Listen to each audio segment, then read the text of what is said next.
हमारा समाज और देश प्रगति की दिशा में आगे बढ़ रहा है, मगर इसके पीछे कुछ ऐसे मुद्दे हैं जिनके ऊपर बात करना बहुत ज़रूरी है। वो मुद्दा है तनाव, कैरियर। युवाओं के बीच में या युवाओं की जो मेंटेलिटी है उसको समझना बहुत ज़रूरी है, उस पर बात करना बहुत ज़रूरी है। और इसी विषय में हमारे साथ बात करने के लिए आज कैरियर काउंसलर और मोटिवेटर मौजूद हैं। नमस्कार दोस्तों, मेरा नाम है मंथन रस्तोगी और आप देख रहे हैं हल्द्वानीलाइव.com। आज हम बात करने जा रहे हैं ट्विन विन के को-फाउंडर्स अंशुल वशिष्ठ और वैभव पांडे जी से। तो हम सबसे पहले उनसे सवाल करेंगे।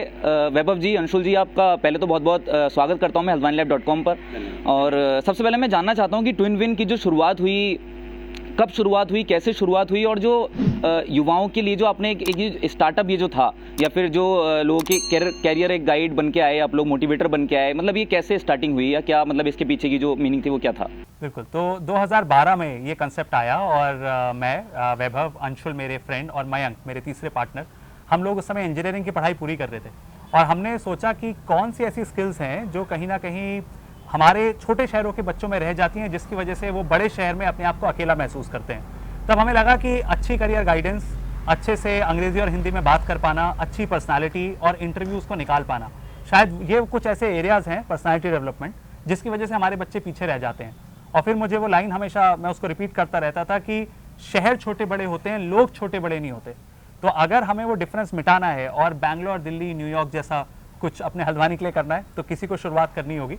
और हमने तीनों ने इस शुरुआत को करा और धीरे धीरे कारवां बढ़ता गया और आज ट्विन विन एक 10 साल पुरानी कंपनी है जो इवन दुबई और सिंगापुर के बच्चों को पढ़ाती है। जी, आपने बिल्कुल ठीक कहा वैभव जी। मयंक जी हमारे एक साथी और ट्विन विन के साथी यहाँ पर अभी नहीं हैं, और मैं सबसे पहले अंशुल जी से सवाल पूछना चाहूँगा क्योंकि अंशुल जी कैरियर काउंसलर हैं, बच्चों को काउंसिल करते हैं कैरियर के मामले में। तो आजकल का ये जो ज़माना है आधुनिकीकरण की तरफ आगे बढ़ रहा है और ये बहुत ज़रूरी है कि फैमिली अपने बच्चों की मानसिकता को समझें या हर उस पहलू को समझें कि वो दिनचर्या में क्या काम कर रहे हैं, या फिर उनका जो सोचने का एक जो तरीका है या जो नज़रिया है चीज़ों को देखने का वो कैसा है। तो फैमिली का कितना बड़ा रोल होता है किसी बच्चे के कैरियर में आगे जाने के मतलब दिशा में? जी बिल्कुल मंथन, बहुत ही इंपॉर्टेंट सवाल है कि फैमिली का कितना बड़ा रोल होता है। तो उसमें सबसे पहली बात जो हम बच्चों को भी सिखाते हैं, तो बच्चों को एक टेक्निक बताते हैं, इसको हम 3Fs कहते हैं, फैमिली, फिनेंस और फ्यूचर प्रॉस्पेक्ट्स। यानी जब भी आप करियर में कोई भी अपना डिसीजन ले रहे हैं तो सबसे पहले तो फैमिली ही आती है। तो आपका फैमिली से डिस्कशन किस लेवल पे हो रहा है वो बहुत इंपॉर्टेंट है। बिकॉज इवन अगर हम फाइनेंस की बात करें या वट एवर इट इज़, जो भी हम फैक्टर्स की बात करें, उसमें बहुत ज़्यादा इंपॉर्टेंट रोल फैमिली ही प्ले करती है। तो हम हमेशा बच्चों को कहते हैं कि क्लास 6 वो शायद एज होती है जब बच्चा स्कूल में पढ़ाई कर रहा होता है। तो बच्चा जितनी ज़्यादा एक्टिविटीज़ को एक्सप्लोर करेगा, अपने इंटरेस्ट को एक्सप्लोर करेगा, तो उसको उतना आइडिया आएगा। तब पेरेंट्स को भी आइडिया आएगा, फैमिली को भी आइडिया आएगा और बच्चे को भी आइडिया आएगा कि what is the child interested in. और धीरे धीरे जब वो अपने इंटरेस्ट को पहचानना शुरू करेगा तब वो अपना एक मे बी करियर में एक अच्छा डिसीजन ले सकता है। जैसे कन्फ्यूशियस एक बहुत बड़े फिलोसोफर थे, उन्होंने कहा था choose a job you love and you will never have to work a day in your life. यानी अगर आप एक ऐसा करियर चूज कर लेते हैं जिसमें आपको मजा आता है काम करने में, तो आपको कभी लगेगा ही नहीं कि आप काम पे जा रहे हैं।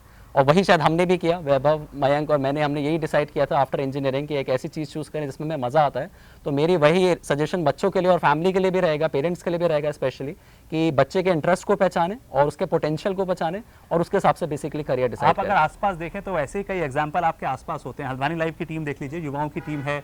किसी को अच्छा हिंदी लिखना पसंद था, किसी को शौक था न्यूज़ के एरिया में करियर बनाने का। तो आप ये पाएंगे कि अगर आप उन चीज़ों को कर रहे हैं तो आप जल्दी ख्याति पाते हैं और आपका करियर भी अच्छा चलता है। युवा को अगर उल्टा कर दें तो वायु हो जाएगा, विवेकानंद ने एक बार ये कहा था। और ये बहुत ज़रूरी बात है कि वायु यानी प्राण वहाँ पे होता है जहाँ आप कोई ऐसा काम करते हैं जिसको आपको पसंद हो, जिसका आपको शौक हो। मैं मतलब पूछना चाहता हूँ कि जैसे आप मोटिवेशनल स्पीकर हैं और मैं आपको ही बताना चाहता हूँ कि आपने वैभव जी की जो रील्स हैं इंस्टाग्राम पे या फिर फेसबुक पे, आपने बहुत सारे पोस्ट और वो लगातार बहुत एक्टिव रहते हैं फेसबुक एंड इंस्टाग्राम पे, तो आपने देखा होगा। तो मैं आपसे क्वेश्चन पूछना चाहता हूँ कि जो मोटिवेशन है, आज के ज़माने में मोटिवेशन की बहुत कमी है। अगर आप कोई स्टार्टअप शुरू करते हैं या फिर आप पढ़ाई में या फिर आप किसी भी चीज़ में ले लीजिए, मतलब एक निरंतरता आपको लानी होती है, वो बहुत ज़रूरी होती है। लेकिन आजकल जो भटकाव है वो निरंतरता को लेकर ही है, क्योंकि एक इंसान अगर कोई चीज़ शुरू करता है तो उसको थोड़े टाइम बाद रोक देता है। तो उस पर कैसे काम किया जाए? बिल्कुल, देखिए ये बहुत बड़ी प्रॉब्लम है आजकल की। किसी भी चीज़ में हमारा कुछ ही समय मन लगता है। आप इसको ऐसे समझिए कि आप मोबाइल पर भी जो चीज़ देख रहे होते हैं कुछ समय बाद आप उसको देखना पसंद नहीं करते, कुछ नया देखने लगते हैं। यानी कि किसी एक जगह पे टिकना बड़ा मुश्किल हो गया है। आप डाइवोर्स केसेस देख लीजिए, बहुत सारे ऐसी चीज़ें हैं जो रिलेटेड हैं। यानी कि एक जगह पर इंसान का टिकना बहुत मुश्किल है, लेकिन अगर निरंतरता नहीं है तो आप सफल कभी भी नहीं हो सकते। तो मोटिवेशन दो तरह से काम करता है। एक है एक्सटर्नल मोटिवेशन, आपने मेरा वीडियो देखा या किसी और स्पीकर का वीडियो देखा, आपको लगा आज से हम यही करेंगे, ये मोटिवेशन है। आपने कहा अच्छा एजुकेशन में बिजनेस अच्छा है, आज से यही करेंगे, ये मोटिवेशन है। लेकिन ये एक्सटर्नल मोटिवेशन है। इंटरनल मोटिवेशन होता है जब कोई पर्पस होता है। अंग्रेजी में कहते हैं purpose of life is to lead a purposeful life. या अगर मैं हिंदी के दर्शकों से बात कहूँ, क्या रखा है ऐसे काम में जो काम किसी के काम ना आ सके। तो अगर आपका मोटिवेशन उस काम के प्रति है जो आप हमेशा से करना चाहते थे, और अगर कोई लार्जर गोल है आपके पास कि ऐसे जीवन बदल जाएगा लोगों का अगर मैं इसको करूंगा, तो आपको सफलता मिलेगी।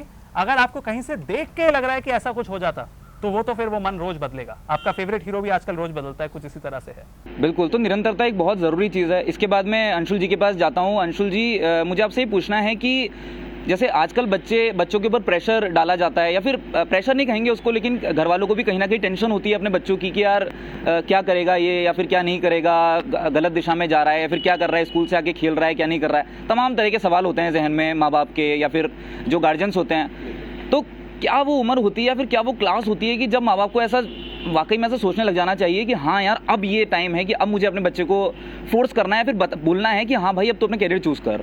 देखिए सबसे इंपॉर्टेंट क्लास, जैसे पहले मैंने कहा कि क्लास 6 से तो वैसे शुरुआत हो ही जानी चाहिए, पर जब हम कुमाऊं में स्पेशली बात कर रहे होते हैं बच्चों से, तो हमें बहुत बुरा भी लगता है, बहुत दुख भी फील होता है कि बच्चा 12वीं क्लास में आके हमसे आके पूछता है नवंबर दिसंबर के महीने में कि मैं करियर में क्या करूँ। अब तब तक बहुत लेट हो जाता है। देखिए वही वाली बात है कि जितनी जल्दी आप जंग की तैयारी शुरू करेंगे उतना अच्छा आप जंग में करेंगे। तो वही वाली बात है, a good beginning is half the battle won. तो आप जितनी जल्दी तैयारी शुरू करेंगे उतना अच्छा हो पाएगा। तो कोशिश तो करिए कि 9th से, तो इट इज़ इंपॉर्टेंट कि क्लास 9 से ही बच्चा अपना करियर के एटलीस्ट 2-3 ऑप्शंस अपने दिमाग में रखे कि मुझे इस फील्ड में जाना है, इस फील्ड में जाना है। और ऑप्शन रखते समय मैं एक और बात कहना चाहूँगा, ये बच्चों से भी रिलेटेड है कि ऑप्शन देखते हुए ये भी देखिए उसकी प्रैक्टिकलिटी और फिजिबिलिटी कितनी इंपॉर्टेंट है। बिकॉज हम जब ये देखते हैं कि अगर आप मान लीजिए यूट्यूबर बनना चाहते हैं, तो आजकल बहुत से बच्चे ये कहते हैं मैं यूट्यूबर बनना है या स्पोर्ट्स पर्सन बनना है, तो उनको ये भी देखना होगा बस में बहुत सारे फैक्टर्स हैं कि उसमें सक्सेस रेशियो क्या है, कि कितने लोग सही में यूट्यूबर होने के बाद सक्सेसफुल हो पाए। तो मैं बच्चों को हमेशा ये सजेशन देता हूँ that whatever that you are deciding for yourself, जो भी आप डिसाइड कर रहे हैं उसको प्रैक्टिकलिटी और फिजिबिलिटी के हिसाब से देखें। आप यूट्यूबर बनना चाहते हैं बिल्कुल बनिए, लेकिन not at the stake of your main career. आप ये नहीं कह सकते कि मुझे साइंस तो अच्छा लगता था, मैं पढ़ाई बिल्कुल छोड़ने वाला हूँ, अब मैं सिर्फ वीडियोस बनाऊंगा। तो वो शायद एक प्रैक्टिकल डिसीजन नहीं होगा। आपको दोनों का सामंजस्य, आपको बेसिकली एक बैलेंस बनाना पड़ेगा कि ठीक है मैं एक मेन करियर के लिए मैं ये तैयारी कर रहा हूँ, this is also my plan कि ये मेरा पैशन है, इसको मैं नहीं छोड़ूंगा। तो साथ में अगर लेके चलेंगे तो फैमिली भी आपके लिए सपोर्ट करेगी और आप भी एक अच्छा डिसीजन ले पाएंगे बेसिकली। एक सवाल मैं आप दोनों से पूछना चाहता हूँ, क्योंकि वो करियर या फिर मोटिवेशन दोनों के रिगार्डिंग एक सवाल है। वो ये है कि हम एक सेल्फ, मतलब एक जो हम खुद होते हैं स्वयं, और जो सामने वाले इंसान होते हैं, हम लोग बहुत ज़्यादा डिपेंडेंट होते हैं दूसरों पे कि दूसरों की क्या राय है। तो एक तो होता है कि जैसे हमने एक्सटर्नल मोटिवेशन की बात की है कि इंटरनल मोटिवेशन की बात की, तो मोटिवेशन के उसमें कितना ज़रूरी होता है कि आप अपने आप से सेल्फ मोटिवेटेड रहें। क्योंकि कई बार ऐसा होता है कि मैं अगर अपनी ही बात करूं तो मैं भी पहले ऐसा था कि मुझे दूसरों से चाहिए होता था कि यार मैं कैसा लग रहा हूं या अच्छा लग रहा हूं, या बहुत सारे लोग ऐसे होते हैं जिनको दूसरों से चाहिए होता है मोटिवेशन। और करियर के बारे में मैं एक सवाल पूछना चाहता हूं कि ऐसा ही करियर में भी होता है, आपको पता नहीं होता कि आपको क्या करना है, तो आपको गाइडेंस लेनी कितनी इंपॉर्टेंट होती है एक मोमेंट के बाद।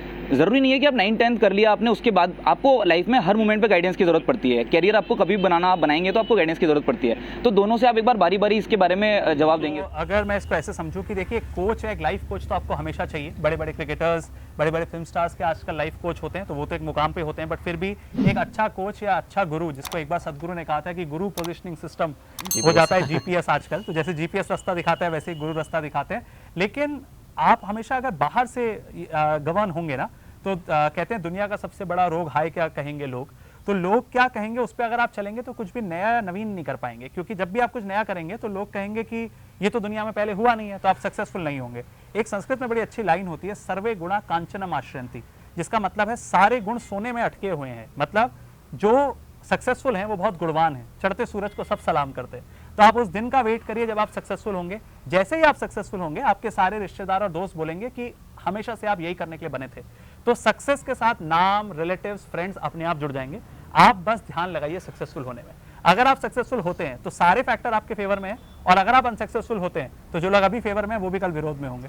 तो इस बात का बहुत ज़्यादा ध्यान देने की जरूरत है, आपके रिजल्ट पे सब डिपेंडेंट है। और मैं यहाँ पे बस एक पॉइंट ऐड करना चाहूँगा कि वैभव ने बिल्कुल सही बात करी कि अगर आप सक्सेसफुल हो जाते हैं तो वैसी ही सारी बातें बंद हो जाती हैं।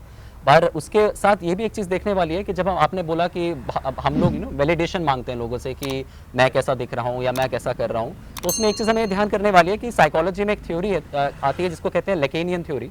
इसका सिंपल में अगर मैं आपको बताऊं तो इसका मतलब ये होता है कि हमारी पर्सनल आइडेंटिटी कुछ भी नहीं होती, हमारी पर्सनल आइडेंटिटी चेंज होती रहती है अकॉर्डिंग टू द एनवायरनमेंट। यानी अगर मेरे आसपास मोटिवेटेड लोग हैं, अगर मेरे पास ऐसे लोग हैं जो मेरे दोस्त हैं, जो हमेशा बात करते हैं कि मैं वो परीक्षा में अच्छा करना चाहता हूं, मैं उसकी तैयारी कर रहा हूं, तो मैं भी मोटिवेटेड रहूंगा। और अगर आपके सर्कल में सिर्फ वैसे बच्चे हैं, आपके दोस्त हैं जो इसके पढ़ाई के अलावा बाकी सारी बातें कर रहे हैं, तो वो एक एक प्रश्न उठता है कि आप किस एनवायरनमेंट में हैं। तो इसलिए इट इज़ इंपॉर्टेंट कि पहली बात तो ऑफकोर्स आपके एनवायरनमेंट क्या है उस पर ध्यान दीजिए। और अगर आपको एनवायरनमेंट नहीं भी मिल रहे तो सिर्फ दोस्तों नहीं, मैं तो कहता हूँ एनवायरनमेंट आप अलग से क्रिएट भी कर सकते हैं। आप किस तरह का कंटेंट देखते हैं, अगर आप ऑनलाइन देख रहे हैं तो यूट्यूब पे भी वैभव जैसे मोटिवेशनल स्पीकर्स भी हैं, बाकी मोटिवेशनल स्पीकर्स हैं, उनको फॉलो कर रहे हैं, राइट। आप टेक्निक्स पढ़ें, टाइम मैनेजमेंट की चीज़ें सीखें। आजकल ऑनलाइन में there are so many things that you आप कैन अपने लर्न। पेरेंट्स से बोलिए कि आपको ऐसे लोगों से मिलाएं। हर शहर में ऐसे लोग होते हैं। अगर किन्हीं का बच्चा मीडिया में अच्छा करना चाहता है तो वो आप लोगों से मिले, मे बी अगर कोई एजुकेशन में करना चाहता है तो मे बी हमसे मिले। मतलब पेरेंट्स की भी रिस्पॉन्सिबिलिटी है और बच्चों की भी कि आपके आसपास ऐसे लोग हैं। आप बनेंगे वो जैसे आप अपने 5 लोग आसपास रखेंगे, तो उस आसपास के सर्किल को सुधारने की जिम्मेदारी हमारी खुद की। वैभव जी, एक जो मुद्दा है उस पर बात करना बहुत ज़रूरी बन जाता है आज के दौर में, खासकर सुसाइड्स। आज की डेट में जो सुसाइड्स हो रहे हैं, मेनली जो युवा जो बहुत ज़्यादा प्रोन है, टेंशन स्ट्रेस जो हो रही है, इवन करियर को लेके या फिर रिलेशनशिप्स या फिर इन सब चीज़ों को लेके बहुत कॉमन हो गया है अब। क्या आप हल्द्वानी अपने आसपास कुमाऊं में आप देख लीजिए, रिसेंट अगर 1 ईयर की हम बात करें तो परसेंटेज जो है वो बहुत ज़्यादा है। तो इसको आप कैसे देखते हैं, या फिर इसमें कितना बड़ा रोल सोसाइटी प्ले करती है? हमारा मोटिवेशन, जो लैक ऑफ मोटिवेशन होता है जिसकी वजह से लोग सुसाइडल अटेम्प्ट्स करते हैं, तो इस पर आपकी क्या टेक है? पहले तो जिन भी लोगों को नेगेटिव थॉट्स आते हैं मैं उनसे कहना चाहूँगा कि आज तक दुनिया में ऐसा कुछ नहीं बिगड़ा जो सवर नहीं सकता। अगर आप इस थॉट लाइन को रखें कि दुनिया में ऐसा कुछ नहीं बिगड़ता जो सवर नहीं सकता। क्या हम 1947 में वैसे थे जैसे आज 2022 का भारत है? क्या दुनिया में जो आज भारत की धाक है वो धाक आज से 20 साल पहले थी? नहीं थी। जब हम एज अ कंट्री इतना कुछ कर सकते हैं तो क्यों ऐसा क्या है जो दोबारा सवर नहीं सकता? तो जब बात होती है सुसाइड की या एंजाइटी की, तो हम हमेशा ये समझें कि समय कभी भी एक सा नहीं रहता। मैंने एक लाइन में कहा था, चारों दिशाओं में घंघोर अंधेरा है, चारों दिशाओं में घंघोर अंधेरा है, लगता है सुबह होने वाली है। जब सुबह होती है उससे पहले अंधेरा होता है, तो आपको सोसाइटल प्रेशर भी होता है, लोग आपसे नेगेटिव बातें भी करेंगे, लेकिन उसको कितना अंदर लेना है वो आपका पॉइंट है। लेकिन हाँ, एक बहुत बड़ा पॉइंट इसमें ये भी है, जब पेरेंट्स अपने बच्चों को दूसरों से कंपेयर करते हैं, जब हम ये देखते हैं कि मामा बुआ के बच्चों के नंबर ज़्यादा आए या तुम्हारे नहीं आए, जब इस तरह की लाइंस बच्चों से बोलते हैं हम एज अ सोसाइटी या एज पेरेंट्स, तो हम उनको हल्का सा तनाव की तरफ ढकेलते हैं। तो एज अ सोसाइटी हमारी रिस्पॉन्सिबिलिटी है कि बच्चों को फ्री माइंड से रहने दें, लेकिन रिस्पॉन्सिबल भी बनाएं। कई पेरेंट्स मेरे से कहते हैं कि हमने 0 प्रेशर रखा है ताकि बच्चे बिल्कुल ही प्रेशर फील ना करें। ऐसा भी नहीं चलेगा जब तक आप प्रेशर में नहीं होंगे। Some stress is good stress, तो थोड़ा सा स्ट्रेस तो आपको चाहिए होगा। उस स्ट्रेस को झेलने वाले बच्चे बनाने हैं। आपको पेरेंटिंग में हाथ ऐसे रखने हैं कि बच्चा गिरे तो आप उठा लें, लेकिन आपको ये नहीं करना है कि आप पकड़ के ऐसे पकड़ के रखें। तो अगर आप पकड़ के रहेंगे ना तो तनाव रहेगा। तो पेरेंट्स से बस इतनी रिक्वेस्ट है, पकड़ के नहीं, बस आसपास, गिरने मत दीजिए। अंशुल जी के पास मैं आता हूँ। जैसे कि एक ये हम लोग फेल होना कोई बड़ी बात, मतलब आप फेल हर इंसान होता है। आप कैरियर के किसी भी पड़ाव पे फेल हो सकते हैं। आप कोई डिसीजन ले रहे हैं, ज़रूरी नहीं कि आपका वो डिसीजन अब आपको लग रहा है कि 1 साल 2 साल बाद वो ठीक रहे आपका डिसीजन। तो सबसे पहली बात कि फेलियर से कैसे डील करें, जो छात्र हैं, युवा हैं, या फिर मतलब जो उस वर्ग के जो लोग हैं वो उस फेलियर से कैसे डील करें। और एक जो ये ब्लेम गेम कहना चाहिए उसको, या क्या कहना चाहिए मैं कह नहीं सकता, बट अगर आप एक डिसीजन ले लेते हैं उसमें फेल हो जाते हैं, तो कई बार ऐसा होता है कि आप माँ बाप को बोलते हैं कि यार आपकी गलती थी, या फिर ये था आपके टीचर की गलती थी, या फिर जिसने आपको गाइड किया उसकी गलती। तो इस चीज़ से कैसे डील किया जाए? देखिए, इसमें पहली बात तो ये आती है जो युवाओं को भी समझनी चाहिए और हर एक इंसान को समझनी चाहिए। तो फेल को ना अगर आप उसको बांटे तो फेल को हम इस तरह से एक्रोनिम की तरह बांट सकते हैं, फर्स्ट अटेम्प्ट इन लर्निंग। तो फर्स्ट अटेम्प्ट इन लर्निंग, अगर आप ये अपने अंदर एक धारणा बना लें और एक मानसिकता बना लें कि अगर मैं किसी चीज़ में फेल भी हो रहा हूँ तो what is the learning that I have got from that failure, that's very important. अगर आप वो चीज़ सीख सकते हैं कि अगर मैं किसी चीज़ में फेल हो रहा हूँ तो मैंने से ये सीखा, मैंने प्रयास किया, उससे फ़र्क नहीं पड़ता, बिकॉज फेलियर आपको हर जगह मिलेंगे। कहते हैं हार से ही हुनर निखरता है। तो इट इज़ इंपॉर्टेंट दैट जब तक आप हारेंगे नहीं तब तक आप सीखेंगे नहीं। बस एक चीज़ ये समझने वाली बात है, जो आप सोसाइटी वाला इसमें पॉइंट ऐड कर रहे हैं, तो उसमें मैं एक चीज़ ऐड करना चाहूँगा कि जब बच्चा फेल होता है तो उसे हम मोटिवेट करें, बजाय इसके कि हम सिर्फ अगेन जो वैभव जी ने भी बोला कि कंपैरिजन ना करें कि ठीक है तो वो बच्चा अच्छा कर रहा है, तुम अभी नहीं कर पा रहे हो। अगर बार बार वो रिपीटेशन हो रहा है तो बच्चा कई बार अपने ऊपर ना साइकोलॉजी में लेबलिंग कहते हैं, लेबल लगा लेता है कि मैं फेलियर हूँ। तो बच्चा शायद एक फील्ड में फेलियर हो सकता है एक्स चीज़ में, लेकिन वाई चीज़ में हो सकता है पूरा ही सक्सेसफुल हो जाए। एल्बर्ट आइंस्टाइन बचपन में बहुत से ऐसे हिस्ट्री के सब्जेक्ट्स इसमें वो फेल होते थे, लेकिन बाद में जाके वो इतने बड़े physics के साइंटिस्ट लिए बने, बने थे। फिजिक्स के लिए बने थे। तो इसलिए हमें ये समझना पड़ेगा कि आप एक्स चीज़ में अगर फेल हो रहे हैं तो दैट डज नॉट मीन कि आप एक फेलियर हैं। आप अटेम्प्ट करते रहें, it is an attempt in learning, और उसके बाद आप नई नई चीज़ें ट्राई करते रहें। जब आप अपनी एक राह चुन लेंगे तो ऑटोमेटिकली आप उसमें सक्सेसफुल हो जाएंगे। चलिए अब आगे बढ़ते हैं। और इसके अलावा मैं ट्विन विन के बारे में अगर दोबारा पूछूं, मैं अपनी ऑडियंस को बताना चाहता हूं कि ट्विन विन की जो वर्कशॉप्स हैं, ये तीनों मिलके, सर मिलके पूरे कुमाऊं रीजन में वर्कशॉप्स चलती हैं। इवन सिर्फ बच्चों की नहीं, युवाओं की नहीं, पेरेंट्स की भी वर्कशॉप्स चलती हैं। तो पेरेंट्स का जो रिस्पॉन्स रहता है, मोटिवेशन उस पीरियड में या फिर कैरियर काउंसलिंग पीरियड में, तो आप एक बार दोनों बताइए कि मतलब वो कैसा रिस्पॉन्स रहता है उन लोगों का, या फिर कितनी, ऐसा नहीं कहना चाहिए कि गलती होती है, लेकिन पेरेंट्स कितना स्वीकार करते हैं कि हाँ उनकी तरफ से कहीं ना कहीं कमी आ रही है कि वो अच्छा कर रहे हैं। इसका टू प्रॉन्ग्ड आंसर है। पहली बात तो ये है कि रिस्पांस बहुत इलेक्ट्रिक होता है, बहुत अच्छा होता है। जब हमारे पहाड़ की बहुत अच्छी बात है कि लोग कुछ अच्छा और आगे बढ़ना चाहते हैं, कुछ बड़ा करना चाहते हैं, वो एम्बिशन है उनमें, और उन्होंने वो हार्डशिप्स देखी हैं जिसकी वजह से उनका मन भी है। बहुत यहाँ पे बहुत सिक्योर लाइफ नहीं है, इसलिए हमारे जो पहाड़ी बच्चे हैं या पेरेंट्स हैं जो हमें अलग अलग जगह मिलते हैं कुमाऊं में, वो बहुत ज़्यादा मेहनती हैं। पहाड़ी से मेरा मतलब उत्तराखंड के हर पेरेंट्स से है। तो जब मैंने देखा कि उत्तराखंड के पेरेंट्स का उस तरह का मन है कि बच्चे कुछ अच्छा करें, तो हमें इन वर्कशॉप में बहुत अच्छा रिस्पांस मिलता है। लोग जानना चाहते हैं करियर ऑप्शंस, लोग जानना चाहते हैं अवसाद को कैसे हराएं, अच्छे नंबर कैसे लाएं, और अपनी बेस्ट एबिलिटी पे हम ये बताते हैं। लेकिन हाँ, एक बात मैं कहना चाहूँगा, कई बार कुछ पेरेंट्स ये एक्सेप्ट नहीं करते कि पेरेंट भी गलत हो सकता है। ये बात गलत है। आप हमेशा ये एक्सेप्ट करें कि ज़रूरी नहीं है कि 100% बच्चा ही गलत होगा। आजकल के बच्चे स्मार्ट हैं, ये भी हो सकता है कि कई बार वो कुछ ऐसा कह रहे हो जो एब्सोल्युटली करेक्ट हो। आप कभी भी ये ना, इसमें आप कभी भी ईगो पे ना ले जाएं अपनी, कि अगर पेरेंट गलत हो ही नहीं सकता, ऐसा नहीं है। लेकिन हाँ, ये ज़रूर है, आजकल के बच्चों से बस मेरी इतनी रिक्वेस्ट है। एक रामायण का छोटा सा प्रसंग है, जब लक्ष्मण बहुत गुस्सा हो जाते हैं और राम से कहते हैं कि केकई ने ऐसा कहा है, चलो केकई और दशरथ को जेल डाल देते हैं, और हम नहीं मानते वनवास की बात। तो लक्ष्मण से राम कहते हैं कि ऐसा मत बोलो, तुम्हारे पेरेंट्स हैं, मेरे पेरेंट्स हैं, कभी कभी बड़ों की वजह से प्राण बच जाते हैं, कभी कभी बड़ों का आशीर्वाद प्राणों के लिए कवच बन जाता है, वो कहते हैं। और ऐसा ही होता है, संजीवनी बूटी लाते समय हनुमान को संजीवनी बूटी मिल जाती है, और हनुमान जी की वजह से लक्ष्मण के प्राण बचते हैं। तो राम भगवान उनको याद दिलाते हैं कि कैसे वो इसलिए बचे क्योंकि उस दिन उन्होंने अपने माँ बाप का अपमान नहीं किया। तो आपके पेरेंट्स हमेशा आपका अच्छा चाहेंगे और आपको आशीर्वाद देंगे। हाँ, कभी ऐसा लगे कि बात इधर उधर जा रही है, बहस बहुत ज़्यादा हो रही है, तो उस समय उस बहस को छोड़ें, 1 घंटे बाद दोबारा संवाद करें, और संवाद से हर ताला खुलता है। देखिए, आजकल की जो जनरेशन है बहुत स्मार्ट है, तो ऐसा नहीं है कि आपको उनको हर चीज़ समझानी है। उनको गूगल यूज़ करना आता है, उनको इंटरनेट यूज़ करना आता है। तो मैं हमेशा बच्चों से और पेरेंट्स से भी, ये पेरेंटिंग वर्कशॉप्स में भी कहता हूँ कि बच्चों को इस तरह के आप टास्क देना शुरू करिए कि एक करियर के बारे में वो खुद ऑनलाइन पढ़े। वो कुछ भी हो सकता है, वो इवेंट मैनेजमेंट के ऊपर हो सकता है, वो फोटोग्राफी, वो मीडिया के ऊपर हो सकता है। जब तक बच्चे अलग अलग करियर के बारे में पढ़ेंगे नहीं, तब तक उनको पता नहीं चलेगा कि इतने डिफरेंट करियर्स भी हैं। नहीं तो हम बार बार इंजीनियरिंग और मेडिकल के बारे में ही बात करते रह जाएंगे। We have nothing against engineering, हम खुद दोनों इंजीनियर्स हैं वैसे, बट मैं ये बताना चाहूँगा कि जब तक बच्चे को वो आप टास्क की तरह नहीं देंगे एज पेरेंट्स, क्योंकि एनवायरनमेंट क्रिएट करना बहुत इंपॉर्टेंट है। वो एनवायरनमेंट तभी क्रिएट होगा जब इस पर डिस्कशंस होंगे। तो बच्चों से भी पूछता हूँ कि क्या डाइनिंग टेबल पे वो डिस्कशन स्टार्ट हो गए हैं कि मम्मी पापा मुझे ये नहीं, मुझे फोटोग्राफी में कुछ करना है, मुझे इवेंट मैनेजमेंट में कुछ करना है, या मुझे इसके अलावा मुझे ये नहीं, मुझे XYZ करियर बनाना है। अगर ये डिस्कशन स्टार्ट हो गए हैं तब तो अच्छा है, पर अगर इस बारे में सिर्फ बात ही नहीं हो रही है और सिर्फ नंबरों पे बात हो रही है कि मैथ्स में कितने आए, साइंस में कितने आए, तो ये भी गलत है, बिकॉज नंबर ला के भी नहीं होगा। हम हमेशा कहते हैं marksheets can not be hired. तो इट इज़ इंपॉर्टेंट कि सिर्फ नंबर लाना इंपॉर्टेंट नहीं है, आपका करियर जो फाइनल गोल है वो इंपॉर्टेंट है, और उसके साथ साथ आपके अंदर स्किल्स क्या है वो उतनी इंपॉर्टेंट है। ट्विन विन अकेडमी में हम इसीलिए स्किल डेवलपमेंट पे जोर देते हैं। अच्छा लिखना और अच्छे बोलने की स्किल बहुत वो ज़्यादा ज़रूरी है, क्योंकि अगर आप में स्किल है, कुछ करने की विल है, तो कुछ नहीं मुश्किल है। सिर्फ नंबर से जाने जाएं ऐसा तो होगा नहीं। अब ना दिल्ली यूनिवर्सिटी, ना इंडियन यूनिवर्सिटीज़, ना फॉरेन यूनिवर्सिटीज़, कहीं भी आपको एडमिशन नहीं मिलेगा अगर आप सिर्फ नंबरों पे जा रहे हैं। तो वो बात को एक्सेप्ट कर लेने में भलाई है कि नंबर से एडमिशन अब नहीं मिलेगा, वो बहुत जरूरी है।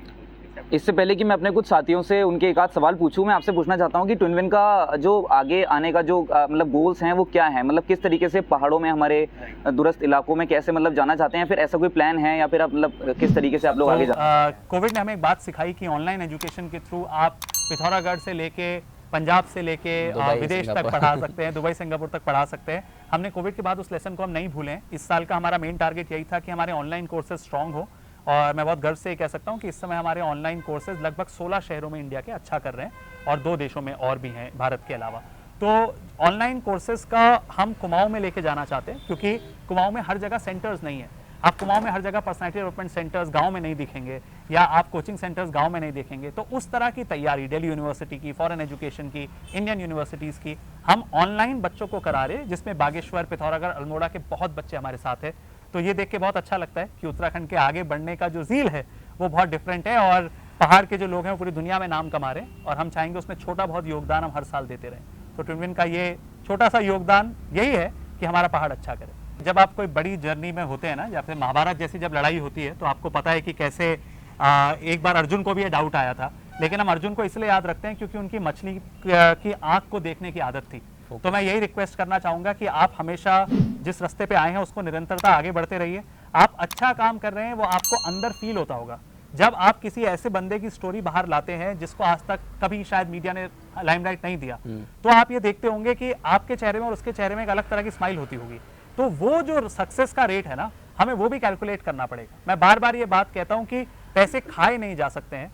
एक करियर डिसाइड करते समय ये भी देखें कि आपको इंटरनल सेटिस्फैक्शन मिल रहा है या नहीं मिल रहा है। मैं जानता हूँ कि हल्द्वानी लाइव की टीम को इंटरनल सेटिस्फैक्शन है अपने काम से, तो वो आपकी सबसे बड़ी जीत है। और जब आप निरंतरता से इसको करते जाएंगे, तो मैं हमेशा अंग्रेजी में लाइन कहता हूँ, money is a by product, money follows, यानी कि पैसा खुद और सफलता खुद आपको फॉलो करती है। तो आप जो कर रहे हैं उस लाइन पे बने रहिए, क्योंकि अगल बगल के जो सारे लोग हैं, जैसे ही आप और चढ़ते हुए सूरज हो जाएंगे, फट से सलाम करने लगे। ये हमेशा होता है। मैं हमेशा ये कहता हूँ कि सेकंड ऑप्शन इंपॉर्टेंट है और दोनों को साथ में लेके चलना पड़ेगा, दैट्स वेरी इंपॉर्टेंट।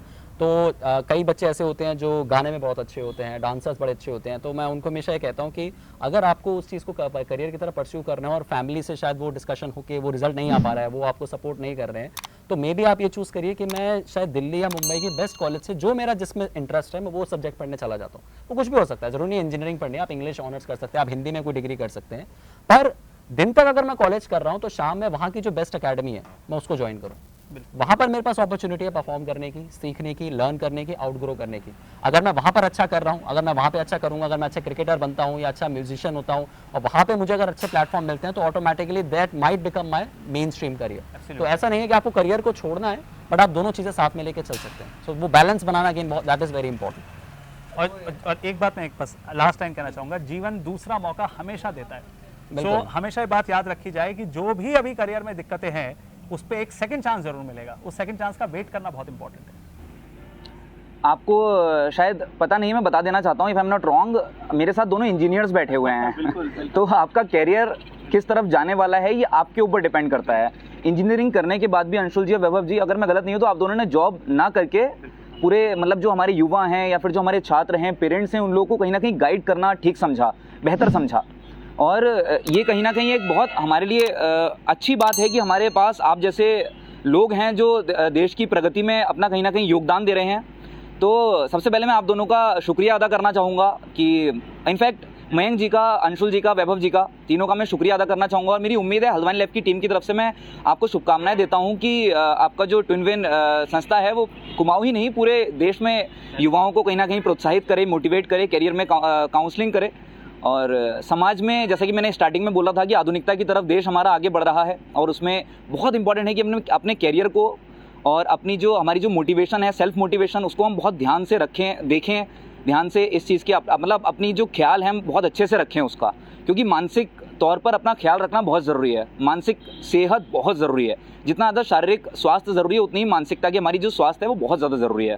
तो इसी के साथ हम दोबारा से आपके साथ मिलेंगे फिर एक किसी इंटरव्यू के साथ। तो तब तक के लिए बहुत बहुत शुक्रिया। मैं मंथन रस्तोगी, हल्द्वानीलाइव.com।